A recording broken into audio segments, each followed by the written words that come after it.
Halos hindi na mabilang ng pamilya ng 75 anyos na lola na si Norma Mina mula Peñarubia, Abra, kung ilang beses na siyang naitampok sa iba't ibang dokumentaryo at artikulo. Yung pinagmulan pong art, yung mga art, mga motif, napatig nga talaga na tap no isumot laang ti mausar mi napatig nga talaga. Kasla tawid mi kadagi di nagkauna. Sino nga ba siya? At ano ang kanyang mahalagang mensahe para sa susunod na henerasyon sa pamamagitan ng kanyang mga likhang obra sa Abra?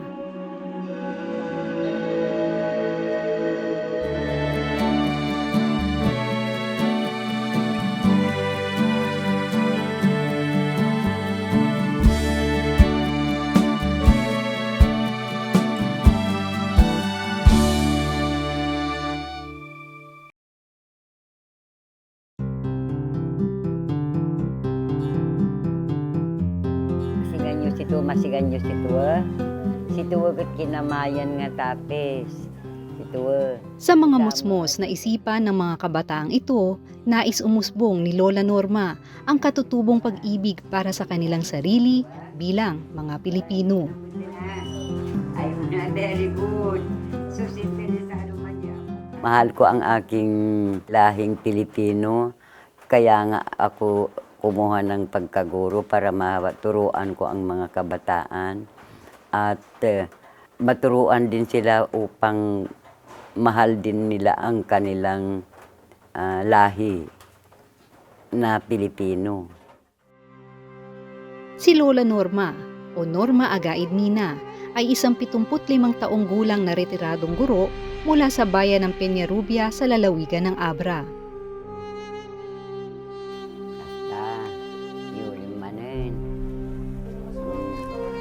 Iniwan man niya ang kanyang naunang karera, subalit patuloy pa rin ang paghubog niya sa kaisipan ng mga kababayan sa pamamagitan ng makalumang sining ng paghahabi.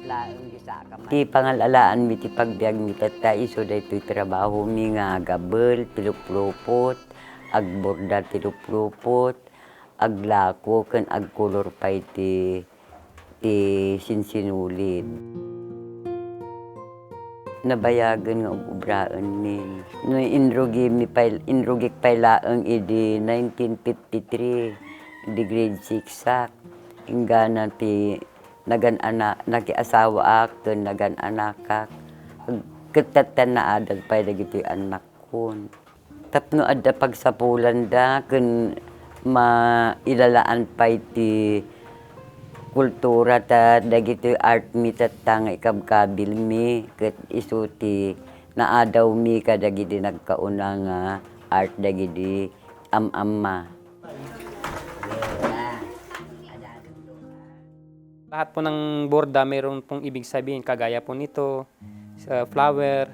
Ang sinasagisag po ng flower pag-ibig.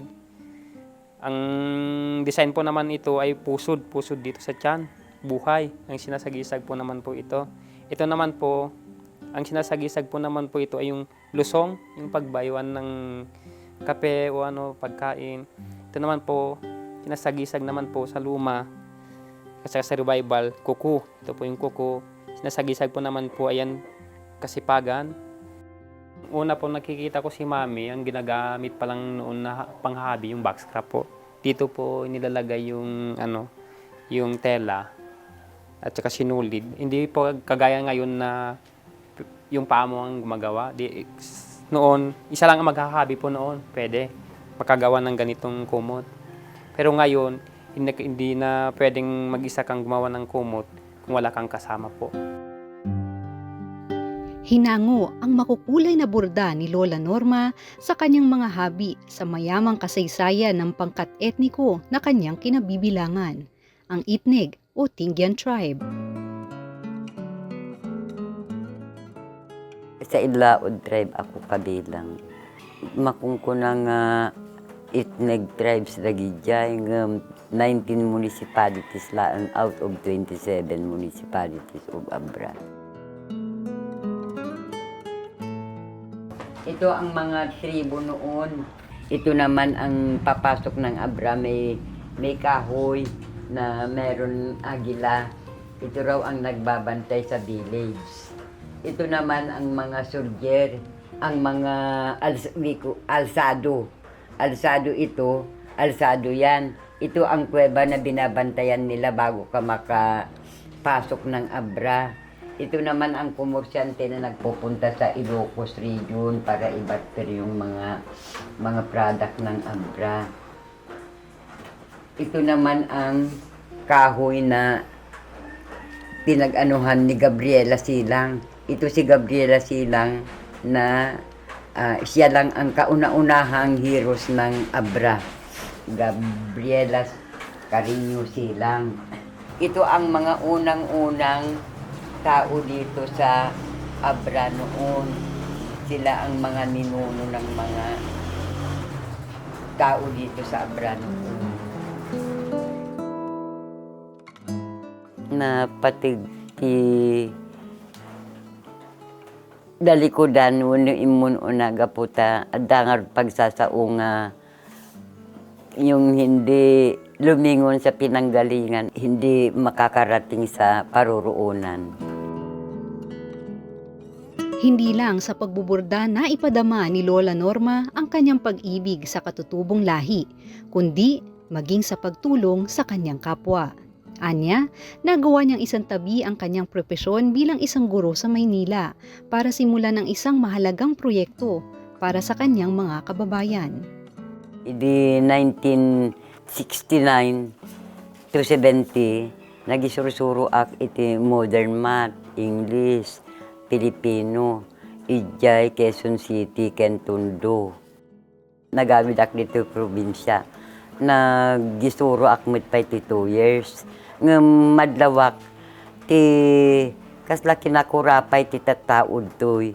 Kat adamot na naadal ko nga paghabi, pagborda, kan pagkulor.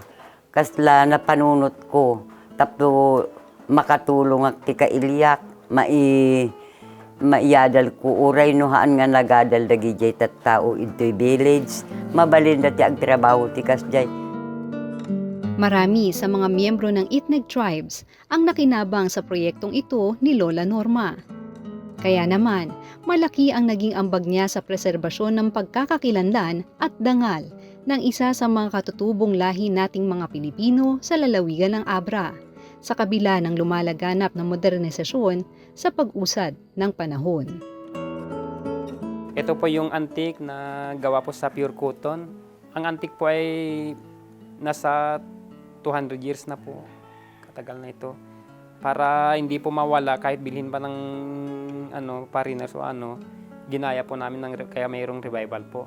At saka yung mga borda po galing po dito sa old na gamit hanggang sa revival.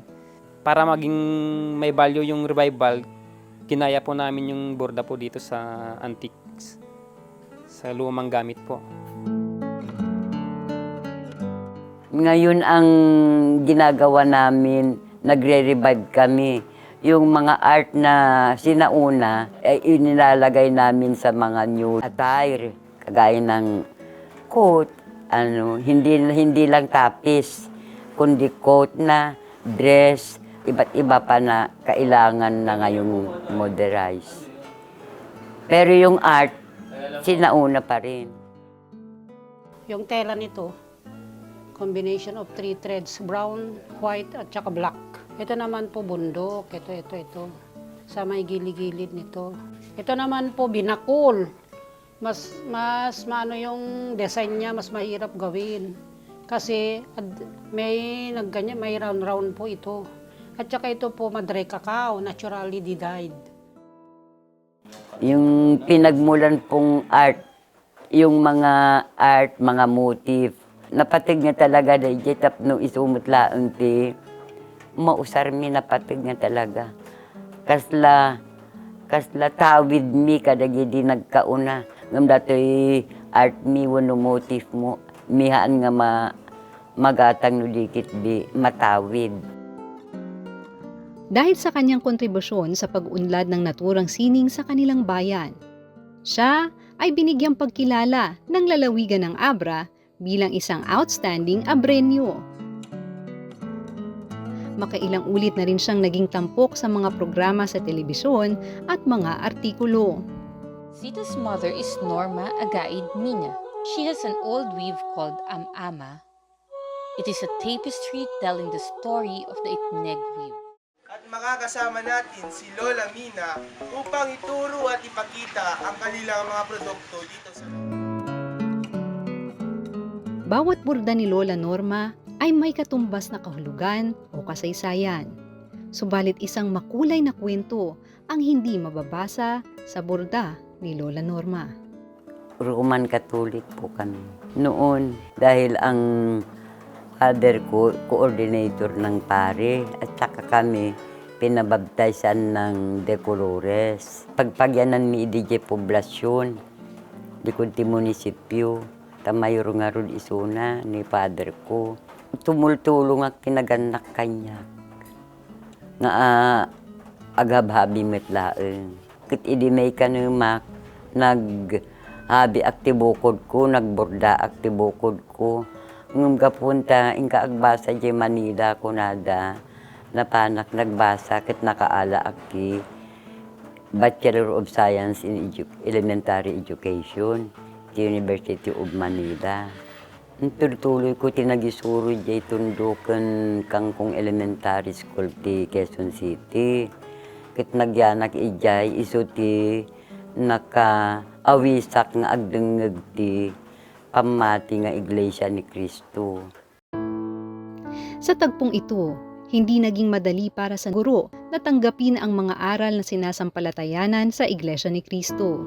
Almost 1 year kami nga nakikaskasta. Idi una nga napan kami nag-attender, iti Iglesia ni Cristo ijay Cubao. Pinagtatawanan namin talaga ang Iglesia ni Cristo noon. Tapos nag-research pa kami sa Bible, halos i-memorize namin para italo, meron lang kami i-debate sa mga ministro. Na isutin na research ko, na iyan nato ti Bible nga talaga, tikwa tayo, sursuro tayo. Dahil sa kanyang napatunayan, nagpasya na siyang tuluyang umanib sa Iglesia ni Cristo kahit pabatid niyang may kaakibat itong matinding pagsubok sa kanyang paninindigan. 1967 nak dinaayaban nak nga ay naakayak nga Iglesia ni Cristo. Ket ijay lokal ng Kubawak nga naitalamot laan iti dayta nga tawon. Uwanta agsamsamba, agawid kami doon, agsamsamba kami ita ti Peña Rubia extension, awan mo ti sabali nga pagsambaan midtoy. Lokal mi, awan pala lokal ididtoy, dakda kami pailaan. DJ father ko ti imo na nga kuha, nagungit kanyak. Mbaga na pa'y nga pagtuugan ako, tagaputa Iglesia ak. Kuna na nga napanglaw ka gaputa Iglesia ka ni Cristo. Kahanak pa yun nga kinapatpatang. Isupay tinangi babawi. Jay 27 hectares nga tawidin mi kuma ito'y malamsit. Nagsarili kami nga nagsikap tapno adda pagbiag mi. Hang kami nga imikikat ti pamati nga Iglesia ni Cristo. Hindi natinag sa pagbabanta o pagtatakwil si Lola Norma. Bagkus ay tinalikuran na rin niya ng tuluyan maging ang ilan sa maling paniniwala ng pangkat etniko na kanyang kinabibilangan. Nalawlawagan minta ng ngagmiti kinapudno. May panggap ti Diyos, iso nga inikat mi dagijayon nga pamati. Kaya ako tumalikod sa dating relihiyon na Katoliko at saka yung pagritual-ritual ng mga pagano. Hanggang sa kanyang tradisyonal na pagbuburda, isinaalang-alang niya ang kanyang pagiging tunay na Kristiyano. Ti tradition ti art ti inalami.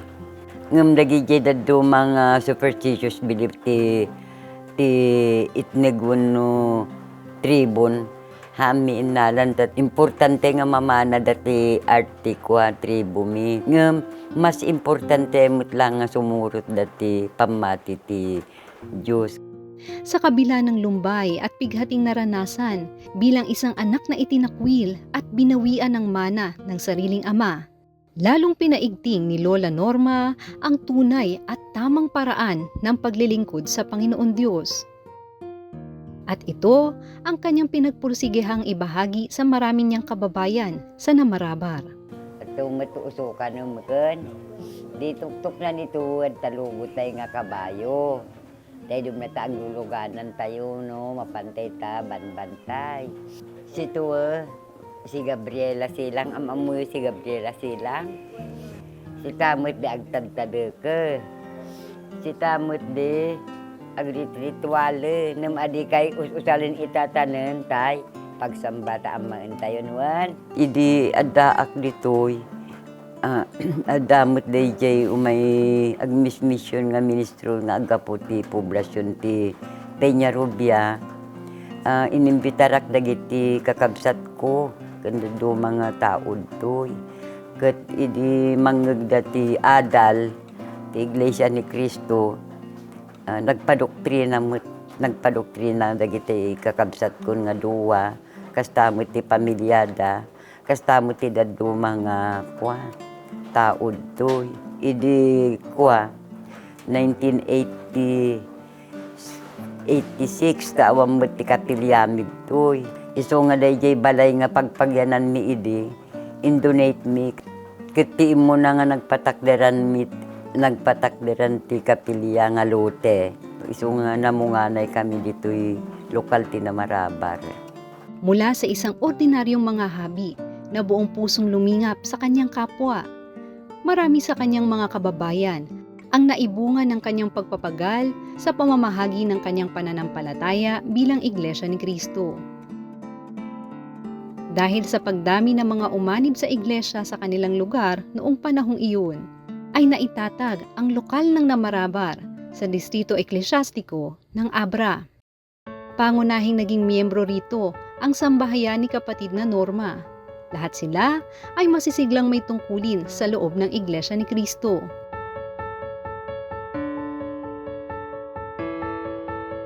Naragsaakak ununay. Kainrugimi ko ni Father dati nagdiakonesa ak, nagdiakono ni Father da. Naakay mi amin ida, awan ti simya si kanyada. Ti adal nga kanain ko nga ibagbaga kadagiti anak ko ket ti maipanggep ti sursuro na Diyosan agpanagbuting ti Dios sumunod sa aral ng ng iglesia at saka ang pagsamba. Bukod sa pagiging kaanib sa Iglesia ni Cristo, buong sikap ring ipinapamana ni kapatid na Norma sa kanyang sambahayan ang mataas na pagpapahalaga sa pagtupad ng tungkulin sa Iglesia. Ito ang kanyang ipinakita sa kanila noong minsang dumaan sa pagsubok ng karamdaman. Dati sa akak ibagada nga kanser manen. Upat nga do doktor tinapanak sa kunada nga puti dinda nga maangko inturok. Yung lumaki yung paa ko ng itim, hindi ako tumigil sa pagtupad. Bumili pa nga ako ng malaking sapatos para makapagtupad lang ako bilang diakonesa.